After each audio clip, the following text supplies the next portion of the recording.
যেই কৃষ্ণ কালী সেই আদি মহামায়া, যেই কালী সেই শ্যামা সেই সতী শিব জায়া।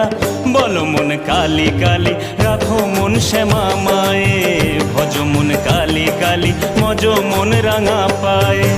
পড়ে গো যেথায় চরণ হয় সে তো পীঠধাম, গাও মন নাচো ও মন সব ভুলে অবিরাম।